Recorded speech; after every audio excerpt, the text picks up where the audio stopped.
Hello students, my name is Rohit Painuly and I am from ICT virtual classroom Dehradun. कैसे हैं आप सभी? मेरे ख्याल से बहुत अच्छे होंगे।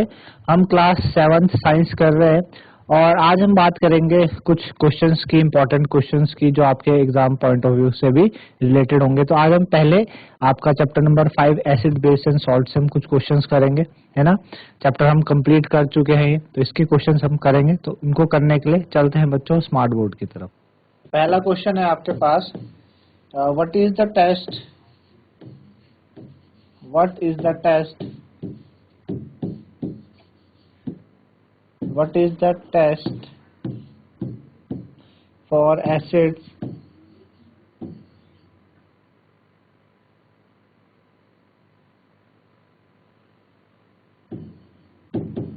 what is the test for acids and bases, what is the test for acids and bases using litmus paper?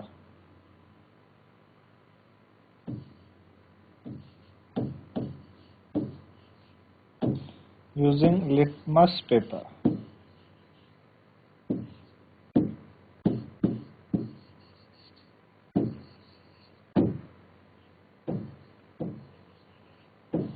ठीक, तो जो एसिड है वो क्या करते हैं, लिटमस पेपर को आपका रेड में बदल देंगे, ठीक है ना। तो एसिड क्या करेंगे, turns blue litmus to red. Blue litmus लो आप, और अगर ब्लू लिटमस को वो रेड कर देते हैं तो इसका मतलब क्या है, वो एसिड है। ठीक है, ब्लू लिटमस को रेड में जो बदल दे वो एसिड है। ठीक, और बेस क्या करेंगे, रेड लिटमस को, आप रेड लिटमस पेपर लाओ और उसको उसमें डालो, तो आपको क्या कर देगा, वो आपको ब्लू कर देगा। तो रेड लिटमस को जो ब्लू कर दे वो बेस, और ब्लू लिटमस को जो रेड कर दे वो एसिड। तो ये आपके टेस्ट होते हैं एसिड और बेस के लिए, ठीक है।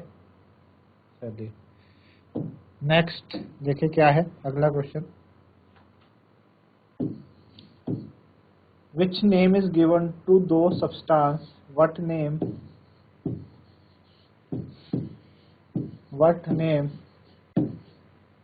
is given? What name is given to those substance? Given to those substance? Given to those substance.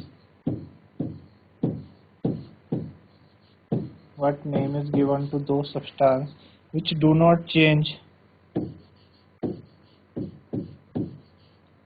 Which do not change. Which do not change color of either red, color of either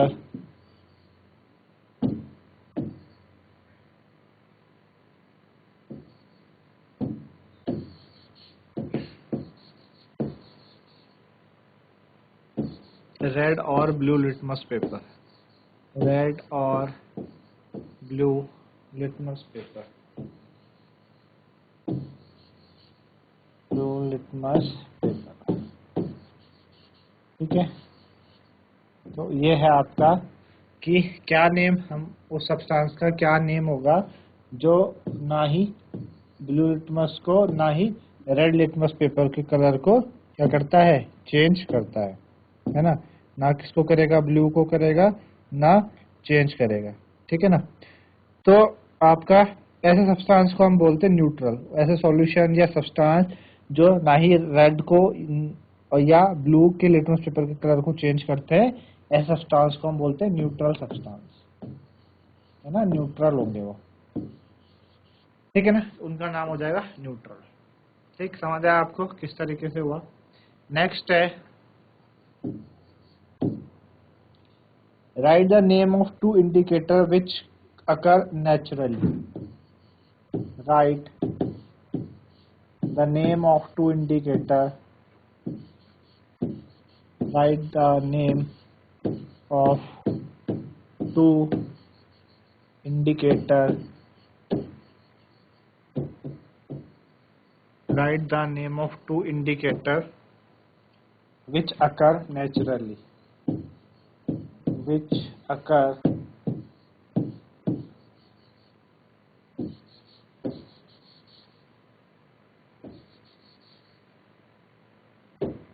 right the name of two indicator which occur naturally, है ना, जो क्या होते हैं naturally होते हैं। तो आपको बताया था जैसे कि टर्मरिक है, ठीक है ना, टर्मरिक आपका नेचुरल इंडिकेटर है, ठीक है। चाइना रोज आपका नेचुरल इंडिकेटर है। तो ये आपके नेचुरल इंडिकेटर के नाम हो गए और दो हमें बताने थे। तो एक हो गया आपके पास टर्मरिक, दूसरा हो गया आपके पास चाइना रोज, ठीक है ना। चलिए next question is name the acid, name the acid, name the acid present in, name the acid present in lemon juice, name the acid present in lemon juice, ठीक है, and tomato।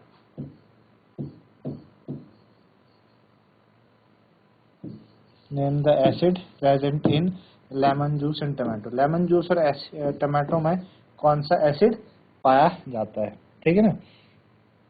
तो जो lemon juice है उसमें आपका कौन सा acid होता है, सिट्रिक एसिड, और टमाटो में ऑक्सैलिक एसिड। आपने चैप्टर में पढ़ा था, ठीक है ना, हमने चैप्टर में देखा था। तो लेमन जूस में सिट्रिक एसिड होता है और टमाटो में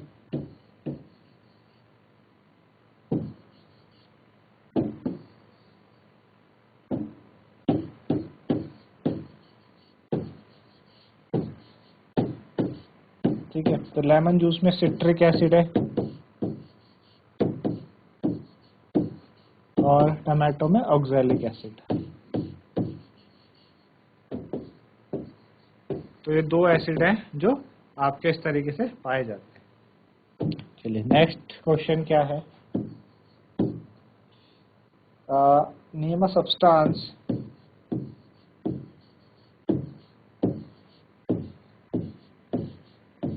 name a substance which is used to cure, which is used to cure, name a substance which is used to cure discomfort,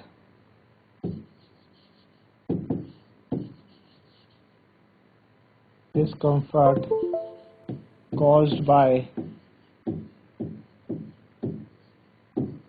indigestion,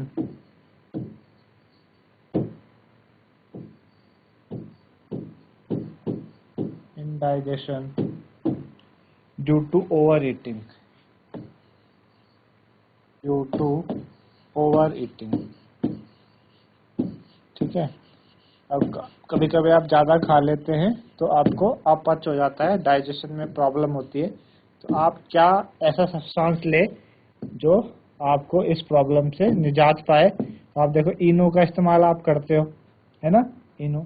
और मिल्क ऑफ मैग्नीशिया, आपको बताया था milk of magnesia एक किसकी तरह काम करता है, बेस की तरह काम करता है, जो हमारे अंदर जो एसिडिटी हो गई है उसको क्या करने के लिए, उसको न्यूट्रलाइज करने के काम आता है ना। तो इनो भी क्या है, एक बेस है, इनो भी एक बेस है, उस एसिड को न्यूट्रलाइज करने की, हमारी एसिडिटी को कम करने की ताकत रखता है। तो मिल्क ऑफ मैग्नीशिया में, मिल्क ऑफ मैग्नीशिया होता है क्या, मैग्नीशियम हाइड्रोक्साइड, एक बेस है जो न्यूट्रलाइज करता है जो आपका एक्सेसिव एसिड हो गया हमारे पेट में, है ना। एक्चुअल में एसिड हमारे स्टमक की इनर लाइनिंग में एसिड तो मौजूद है और वो सिक्रीट भी होता है क्योंकि वो हमारे डाइजेशन में मदद करता है। लेकिन जब एक्सेसिव एसिड रिलीज हो जाए तो हमें एसिडिटी हो जाती है, अपच हो जाती है हमें। तो उसके लिए हमको किसी बेस का इस्तेमाल करना होता है ताकि उस एसिड को वो न्यूट्रलाइज करे। तो मिल्क ऑफ मैग्नीशिया वो काम आता है, इनो वो काम आता है। तो ये इसके इस तरीके से आप बता सकते हैं, ठीक है ना। चलिए नेक्स्ट क्वेश्चन की बात करें। व्हाई डज अ टर्मरिक, ये आपके एनसीईआरटी क्वेश्चन से थोड़ा अलग क्वेश्चन है, एनसीईआरटी क्वेश्चन हम कर चुके हैं। Why does a turmeric strain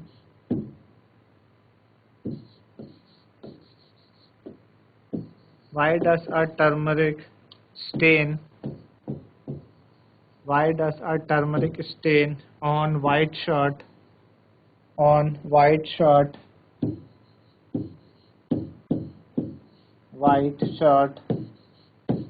why does a turmeric stain on white shirt is turned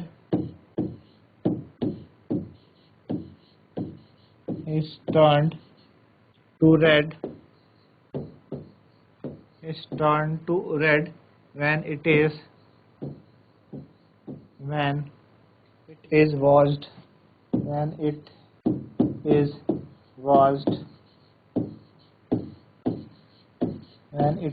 washed with soap।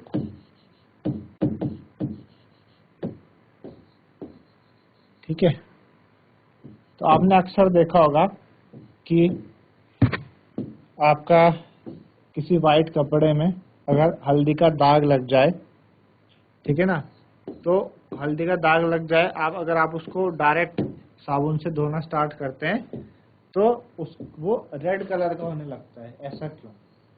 अब ऐसा इसलिए कि जो साबुन है वो आपका क्या है, बेस है। साबुन क्या है?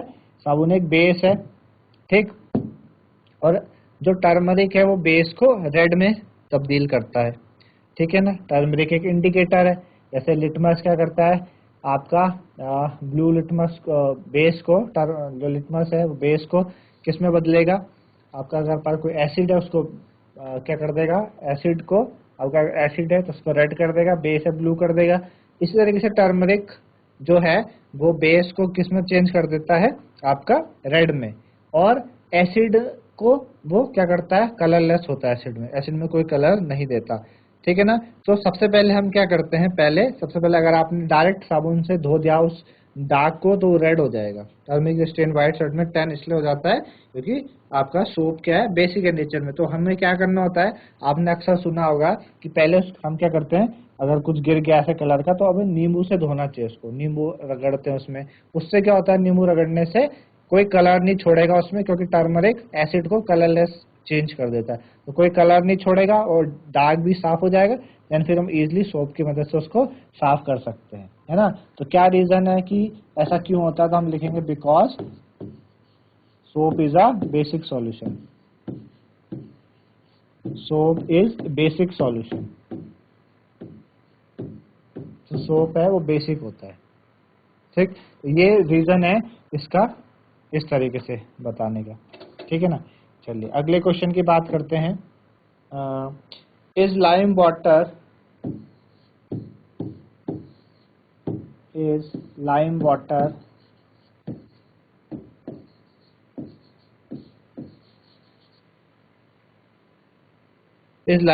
an acidic or basic solution?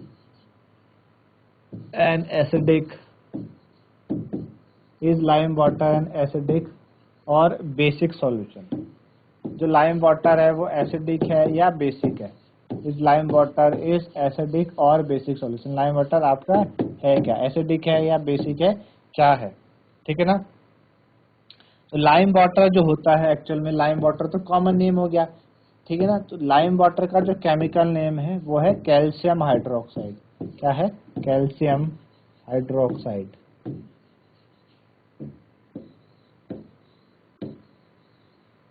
Lime water का जो केमिकल नेम है कैल्शियम हाइड्रोक्साइड, यानी CaOH का होल ट्वाइस, है ना। और जहाँ OH मौजूद होता है वो बेस कहलाते हैं। वो क्या कहलाता है, बेस। तो इसलिए लाइम वाटर है क्या, एक्चुअल में बेसिक है। लाइम वाटर क्या है, बेसिक सॉल्यूशन है। उसने पूछा था एसिडिक है या बेसिक है, तो लाइम वाटर आपका बेसिक सॉल्यूशन। आई बात समझ में आपको? तो लाइम वाटर बेसिक सॉल्यूशन हो गया क्योंकि उसका chemical name calcium hydroxide, formula CaOH का उल्टा OH मौजूद है, तो इसलिए वो आपका बेसिक कहलाएगा, ठीक है ना। नेक्स्ट क्वेश्चन की तरफ चलते हैं। अगला क्वेश्चन है आपके पास, name the reaction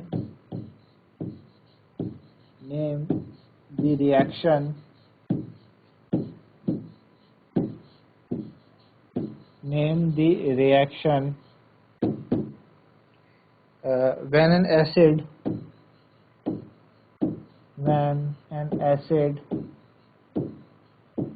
name the reaction when an acid is mixed with base. When an acid is mixed, name the reaction when an acid is mixed with base. है ना, आपको क्या बताना है, उस रिएक्शन का नाम बताना है जब आप किसी एसिड को बेस के साथ क्या करते हैं, मिक्स करते हैं, तो उस एसिड का आपको नाम बताना है। ठीक, तो उसको हम उस रिएक्शन को हम कहते हैं न्यूट्रलाइजेशन रिएक्शन। क्या कहते हैं? न्यूट्रलाइजेशन। ठीक है ना, न्यूट्रलाइज करते हैं एसिड को। कौन न्यूट्रलाइज कर सकता है? सिर्फ और सिर्फ बेस ही न्यूट्रलाइज कर सकता है, उसको हम कहते हैं न्यूट्रलाइजेशन रिएक्शन। तो हमें रिएक्शन का नाम बताना था कि एसिड और बेस जब आपस में मिलते हैं तो क्या रिएक्शन कहलाती है? Neutralization reaction. होता क्या है कि आपके पास कोई एसिड है, ठीक है, आपने क्या किया, उसमें बेस मिलाया। एसिड और आप जब बेस मिलाते हैं तो आपके पास सॉल्ट बनता है और प्लस आपके पास वाटर बनता है ना। यही जब हमें हमारे स्टमक में एसिडिटी हो जाती है तो हम बेस का इस्तेमाल करते हैं, है ना। हमारे स्टमक में HCl ज़्यादा सिक्रिएट हो गया तो आपने किसी बेस का इस्तेमाल करा, ठीक है ना। मिल्क ऑफ मैग्नीशिया का इस्तेमाल करा, मैग्नीशियम हाइड्रोक्साइड का इस्तेमाल करा, HCl आपके पास हमारे स्टमक में HCl क्या हो गया, ज़्यादा अमाउंट में सिक्रिएट हो गया, हाइड्रोक्लोरिक एसिड ज़्यादा अमाउंट में सिक्रिएट हो गया। आपने मिल्क ऑफ मैग्नीशिया का इस्तेमाल करा, मैग्नीशियम हाइड्रोक्साइड, ठीक है ना, इस्तेमाल करा, हम देखते हैं सॉल्ट बनता है MgCl2, MgCl2 बनेगा सॉल्ट और प्लस आपका H2O वाटर। ये हम रिएक्शन कहते हैं, न्यूट्रलाइजेशन इसको कहा जाता है। ठीक, चलिए नेक्स्ट है आपके पास, next question, which acid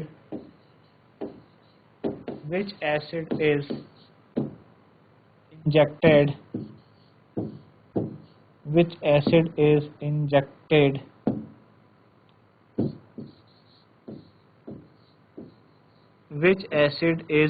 injected into our body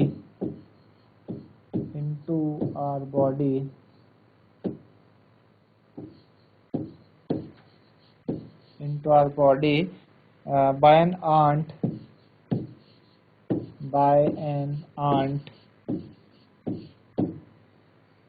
sting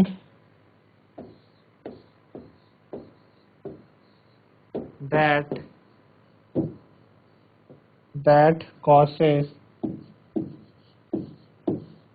causes pain।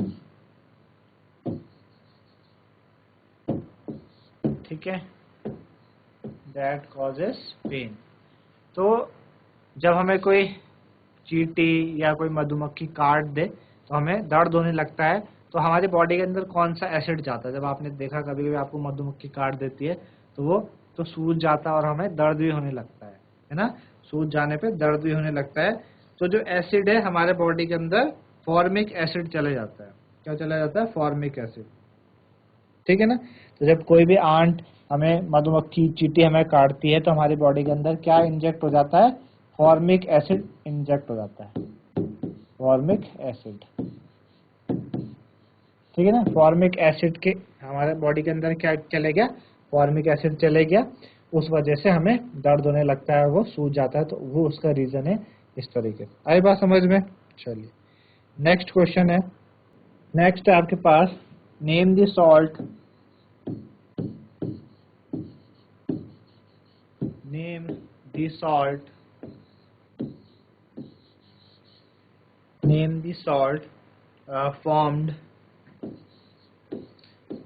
the salt formed when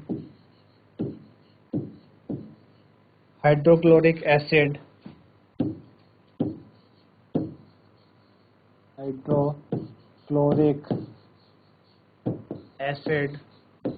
name the salt formed when hydrochloric acid react with sodium hydroxide solution, react with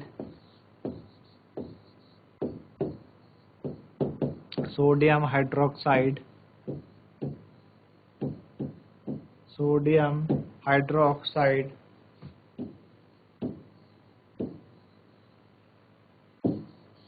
react with sodium hydroxide solution। ठीक है ना, क्या salt बनेगा जब HCl को आप sodium hydroxide solution से react करवाते हो, ट्रीट करवाते हो, तो क्या सॉल्ट बनता है ना। तो HCl है, हाइड्रोक्लोरिक एसिड हमारे पास HCl है, हमने क्या किया, सोडियम हाइड्रोक्साइड लिया NaOH। तो आपको पता है एसिड और बेस जब मिलते हैं सॉल्ट बनाते हैं, है ना। तो क्या बनाएंगे, NaCl प्लस H2O, NaCl और H2O बना दें। ठीक, ये आपके पास इस तरीके से ये हुआ। मेरे ख्याल से आपको समझ आया कि क्यों ये होता है। ठीक है ना। अगला क्वेश्चन है हमारे पास, write to basic substances, right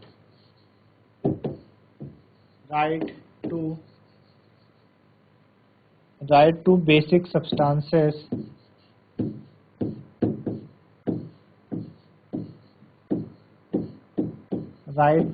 substances ठीक है, which we use in our daily life, which we use in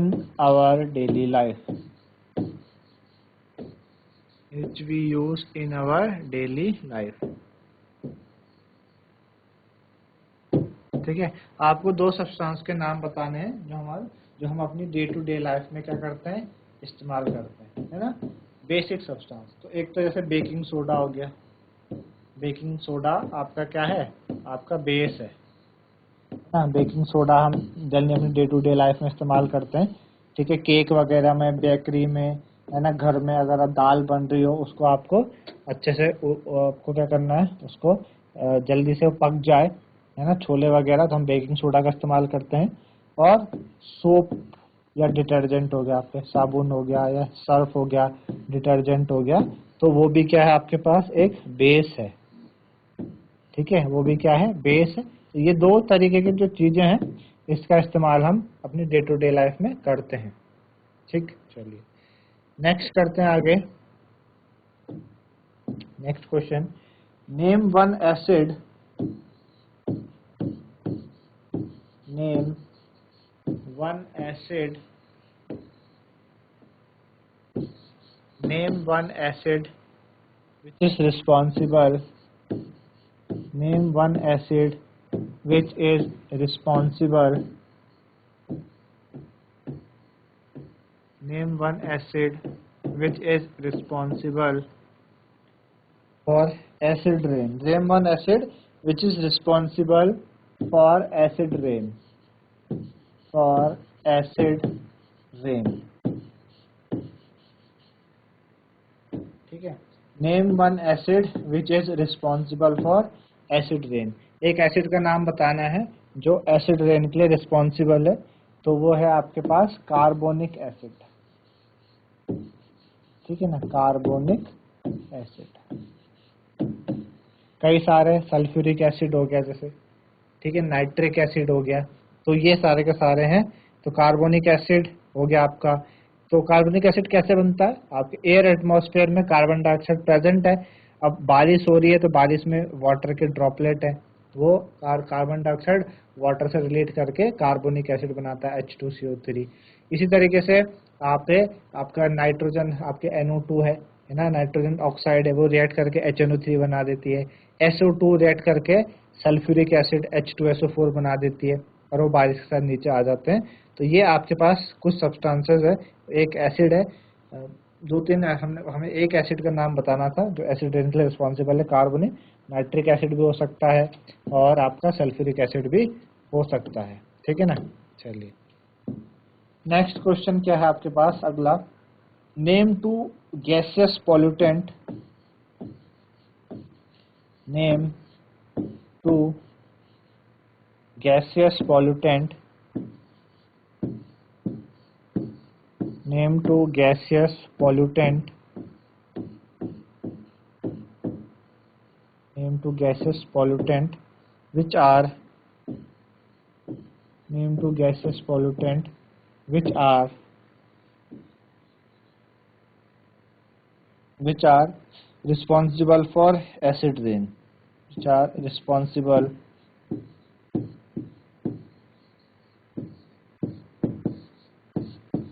for acid rain.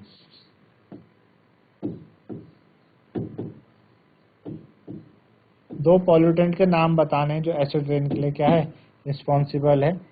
तो जैसे कि हमने बात करी थी गैसेस पॉल्यूटेंट बोला है ना, तो मैंने आपको बताया कि एटमॉस्फेयर में CO2 प्रेजेंट है, वो वाटर के साथ मिलकर क्या बनाती है, कार्बोनिक एसिड बनाती है। NO2 प्रेजेंट है, वो मिलकर क्या बनाएगी, आपकी HNO3 बनाती है, ठीक है ना। SO2 प्रेजेंट है, वो मिलकर क्या बनाती है, H2SO4। तो दो पॉल्यूटेंट के नाम हमें बताने थे, दो गैसेस पॉल्यूटेंट, तो NO2 हो गया, वो CO2 SO2 हो गया। अगला अगर आप चाहिए CO2 भी बता सकते हैं आप, तीन। तो आपका क्या बोलते हैं, nitrogen dioxide NO2 and sulphur dioxide SO2, ये दो आपके क्या हो गए, गैसेस पॉल्यूटेंट हो गए, जो इस तरीके से ये करती है, ठीक है ना। चलिए नेक्स्ट क्वेश्चन। नेक्स्ट हमारा name one indicator, name one indicator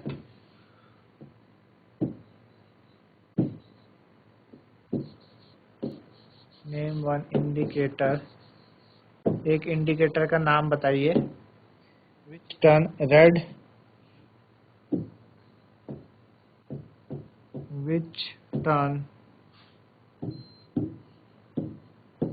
which turns red, name an indicator which turns red on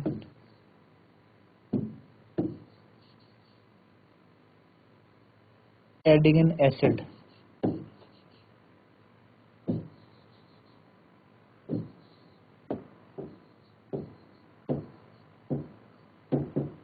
एक इंडिकेटर का नाम बताइए कि जब एसिड डालने पे वो रेड हो जाता है, एसिड डाला हमने तो वो क्या हो गया, रेड हो गया। उस इंडिकेटर का हमें नाम बताना है, तो क्या हो सकता है उसका नाम, लिटमस, है ना, ब्लू लिटमस पेपर, लिटमस बोल दो आप सिंपल, है ना, लिटमस। और वो कैसा वाला, blue litmus, blue litmus paper, है ना। लिटमस पेपर कैसा, ब्लू। अगर ब्लू लिटमस पेपर में आप क्या डाल दो, एसिड डाल दो, तो रेड में बदल जाएगा, ठीक है ना। तो इस तरीके से ये हुआ, ठीक। अगला है, अगला next is name one indicator, name one indicator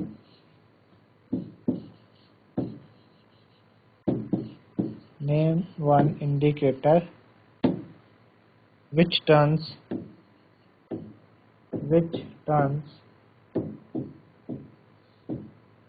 name an indicator which turns red on adding a base, which turns red on adding a base, which turn red on adding a base,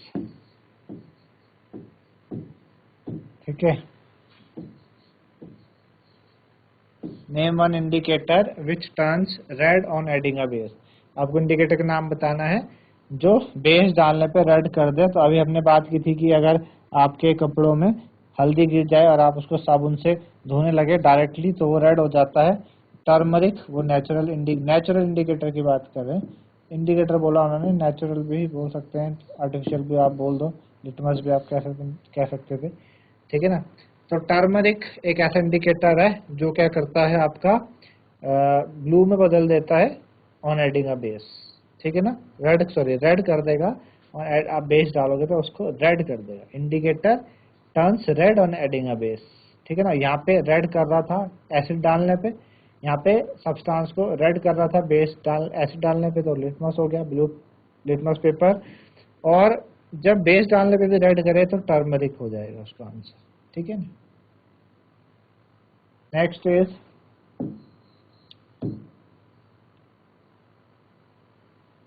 आपके पास कुछ substances दिए, form a substance from a substances, form a sentence, form a sentence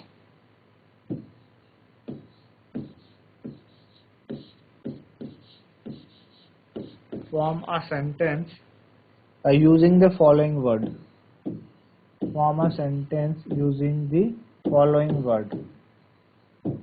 Using the following word. आपको एक sentence बनाना है इन words को use करके, और वो वर्ड्स आपको क्या क्या दिए हैं। एक दिया है आपको बेकिंग सोडा,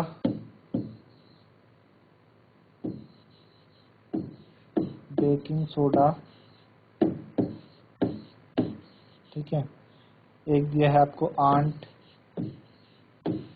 आंट बाइट। एक दिया है आपको मॉइस्ट,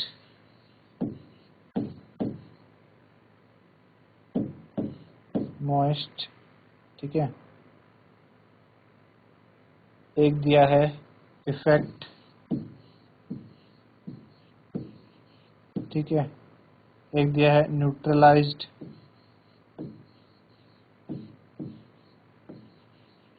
न्यूट्रलाइज्ड, ठीक है।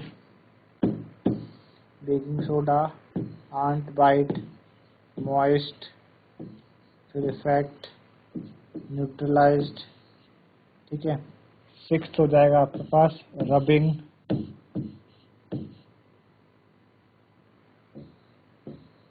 रबिंग। यहाँ पे 6 वर्ड आपको दिए हैं और you have to form a sentence. 6 word आपको दिए हैं और आपको एक सेंटेंस बनाना है इन सारे वर्ड्स का इस्तेमाल करके, है ना। तो क्या सेंटेंस हम बना सकते हैं इन वर्ड का इस्तेमाल करके? हम ऐसे लिख सकते हैं कि द इफेक्ट, हम ऐसे लिख सकते हैं the effect of an ant bite, the effect of an ant bite, ठीक है, कैन बी न्यूट्रलाइज्ड, ठीक है। Effect of an ant bite can be neutralized by rubbing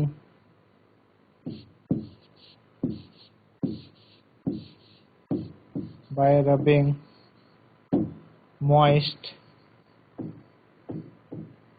baking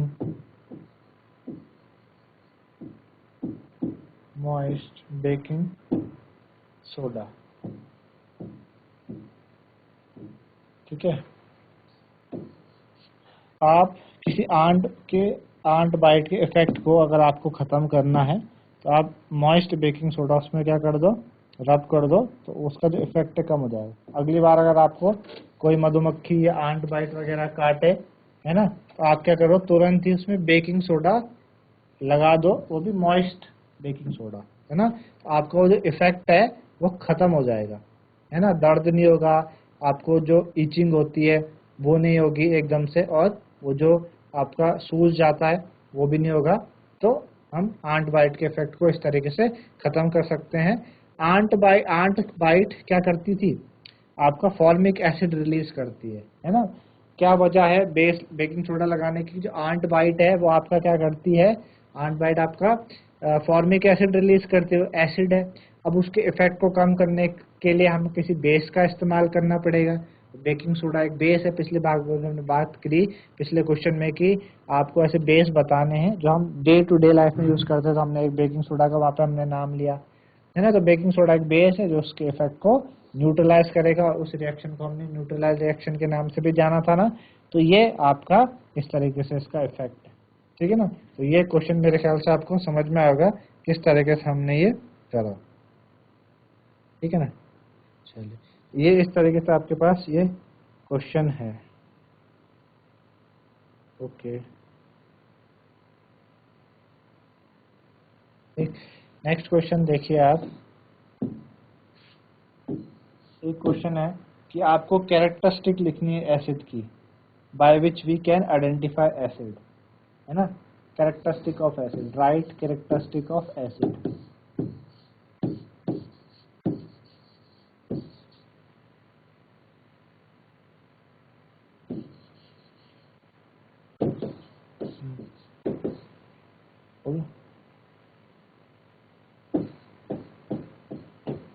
characteristic of acid, तो क्या क्या हो सकती है एसिड की कैरेक्टरिस्टिक? कि एक तो खट्टे होते हैं, सोर इन टेस्ट होता है, खट्टा, सोर इन टेस्ट, ठीक है ना, एक तो खट्टे हैं, सोर इन टेस्ट, ठीक है। और क्या करते हैं वो, आपका ब्लू लिटमस पेपर को रेड कर देते हैं, पीछे हमने बात करी, ब्लू लिटमस को क्या कर देंगे, रेड, ब्लू लिटमस को कर देंगे रेड, ठीक है। तीसरी बात क्या है आपकी, अगर आप डाइल्यूट करते हो एसिड को, डाइल्यूट करते हो एसिड को किसी वाटर में, तो एक्सोथर्मिक प्रोसेस है, एनर्जी निकलती है उससे, ठीक है ना। Dilution of acid, dilution of acid in water is exothermic. Exothermic का मतलब हीट रिलीज होती है ना, एक्सोथर्मिक। आप कभी लैब में आप एसिड को डाइल्यूट करो, है ना, कंसंट्रेटेड को डाइल्यूट बनाओ, हम क्या करते हैं एसिड को पानी में नहीं डालते, ठीक है ना, हम क्या करते हैं धीरे धीरे, आपके पास कोई एसिड है, वाटर, हमने धीरे धीरे डालते हैं और देखते हैं कि हीट निकलती है, उससे हीट निकल रही है, इसका मतलब वो एक्सोथर्मिक प्रोसेस है। तो इस तरीके से डाइल्यूट किया जाता है एसिड। तो इस तरीके से जो हमने क्वेश्चंस किए, मेरे ख्याल से आप लोगों को समझ में आए होंगे। आज से इम्पोर्टेंट क्वेश्चन थे एसिड बेस एंड सॉल्ट्स के, है ना। तो इस तरीके से आप प्रैक्टिस करते रहिए, अपने एग्जाम पॉइंट ऑफ व्यू से लेके आपकी और बेहतर तैयारी हो सकती है। तो आज के लिए इतना ही, धन्यवाद, हैव अ नाइस डे।